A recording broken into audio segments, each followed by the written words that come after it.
सिन्हा जी क्या क्या कह रहे हैं आप, बताइए हमारे दर्शकों को। यहाँ तो 5 में से 3 पर बीजेपी करारी शिकस्त दे रही है अपने विपक्षियों को।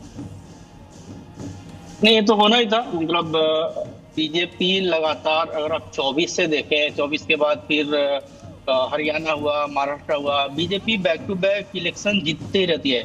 मैं मेन रीजन इसके पीछे मैं बताता हूँ। जैसे आज जब चुनाव हो रहा है, चुनाव 5 स्टेट में हो रहे हैं एंड केरला, तमिलनाडु, जहाँ पे बीजेपी पीछे है। तो आप ये नहीं देखेंगे कि बीजेपी उस जगह पे जाकर के ईवीएम का रोना रोएगी कि विपक्ष ने कर दिया या उसने रिगिंग कर दिया, कुछ नहीं। वो सीधा उस चीज को, मैंडेट को एक्सेप्ट करेगी, मूव ऑन करेगी और को कभी आपने अगले जो चुनाव देखा है क्या? अब इस समय तो शेर जो सत्ता पे बैठा है वो शेर है।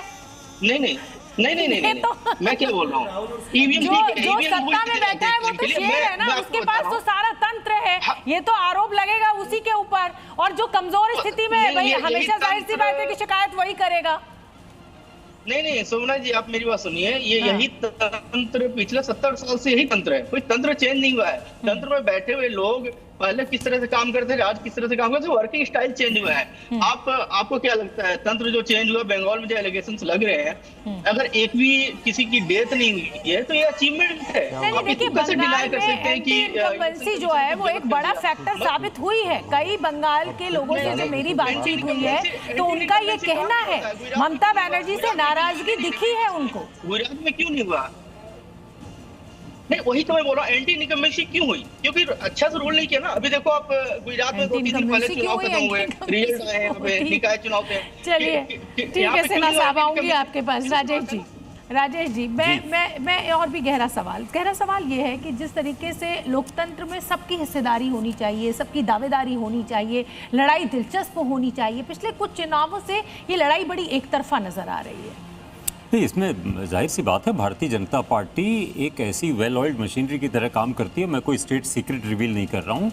उनका टॉप से लेके नरेंद्र मोदी से लेकर के और ग्राउंड लेवल का जो कार्यकर्ता है वो एक सुर में बोलते हैं और बहुत लाउडली बोलते हैं। जबकि उनकी जो सबसे ज़्यादा चैलेंज करने वाली पार्टी है कांग्रेस, उसमें अकेली अगर कोई आवाज़ है, राहुल गांधी की आती है जो बीजेपी और आरएसएस के खिलाफ बोलते हैं। बाकी सबकी आवाज़ खत्म रहती है। शशि थरूर अलग बोल रहे हैं, कोई और अलग बोल रहे हैं या खामोश है, ये जो आपसी तो उसका नतीजा दिखेगा। सर, ये जो आपसी सरफुटअव्वल है, चाहे वो किसी भी पार्टी की देखी जाए, वही है कि वो बीजेपी की एकजुटता से नहीं लड़ पा रही है और बहुत बहुत कमजोर जमीन पर साबित हो रही है।